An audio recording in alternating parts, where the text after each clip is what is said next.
सपना और आप देख रहे हैं एक न्यूज़ 24। आपको बता दें कि छपरा के सोनपुर क्षेत्र में गंगा नदी के कटाव से एक बार फिर से बड़ा हादसा हुआ है। सबलपुर इलाके में शनिवार की शाम नदी किनारे स्थित एक दीवार गिर गई। इस घटना में सबलपुर पछियारी टोला के निवासी 60 वर्षीय प्रतिमा देवी की मौत हो गई है, जबकि 3 लोग गंभीर रूप से घायल हो गए हैं। यह हादसा न केवल एक परिवार के लिए त्रसी है, बल्कि गंगा काटकर समस्या भी गंभीरता और प्रशासनिक लापरवाही का प्रतीक भी है। प्रत्यक्षदर्शी के अनुसार गंगा का कटाव पिछले कई दिनों से तेज होता जा रहा है। शनिवार को यह कटाव और भयावह हो गया है। कटाव का वजह ऐसे एक मकान के पास ही दीवार अचानक से ढह गई और प्रतिमा देवी उसकी चपेट में आ गई। उनकी मौके पर ही मौत हो गई। 3 लोग गंभीर रूप से घायल हो गए, जिन्हें तुरंत अस्पताल ले जाया गया। डॉक्टर ने उनकी स्थिति चिंताजनक बताई। इस हादसे को और भी दर्दनाक बना देने वाला संयोग यह था कि कुछ ही देर पहले पूर्णिया के सांसद पप्पू यादव उसी इलाके में मौजूद थे।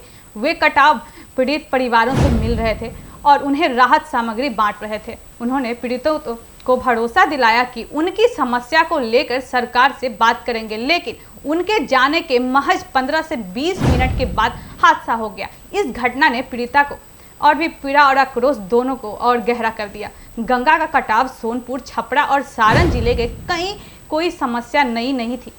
यह हर साल बरसात और बाढ़ के मौसम में गंगा का जलस्तर बढ़ने पर गंगा का कटाव सोनपुर, छपरा और सारण जिले के लिए कोई नई समस्या नहीं है। यह हर साल बरसात और बाढ़ के मौसम में गंगा का जलस्तर बढ़ने पर कटाव तेज हो जाता है। कई गांव नदी में समा जाते हैं, हजारों लोग विस्थापित हो जाते हैं और लोगों को जीवन भर की कमाई मिट्टी में मिल जाती है। सबलपुर क्षेत्र भी लंबे समय से इस संकट का सामना कर रहा है। कई बार शिकायतें हुई, लेकिन अस्थायी समाधान जैसे कि पक्का बांध या सुरक्षा तक भी नहीं मिल पाई। हादसे के बाद प्रशासन सक्रिय हुआ और राहत कार्य शुरू किए गए। पुलिस बल तैनात, कई लोग को सतर्क किया गया, घायलों को अस्पताल भेजा गया, लेकिन स्थानीय लोगों और प्रशासन की इस कार्रवाई से संतुष्टि नहीं है। उनका कहना है कि केवल राहत सामग्री से समस्या हल नहीं होगी। जब तक कटाव रोकने के लिए अस्थायी उपाय नहीं किए जाएंगे, तब तक हर साल ऐसी घटना होती रहेगी।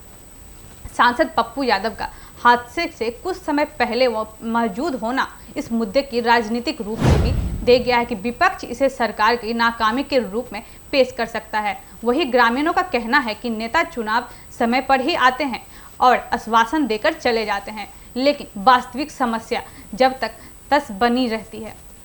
सबलपुर की यह घटना गंगा कटाव की गंभीरता और प्रशासनिक सुस्ती की ओर इशारा करती है।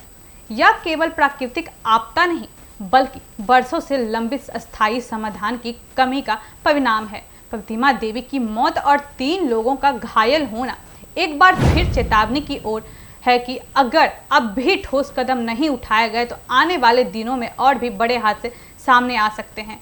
यह हादसा सिर्फ एक परिवार की त्रासी नहीं, बल्कि पूरे इलाकों के लिए चेतावनी है कि गंगा कटाव अब तत्काल समाधान मांग रहा है। इसमें आपकी क्या राय है, हमें कमेंट करके जरूर बताएं। ऐसी तमाम खबरों के लिए जुड़े रहे हमारे साथ एक न्यूज़ 24 से। धन्यवाद।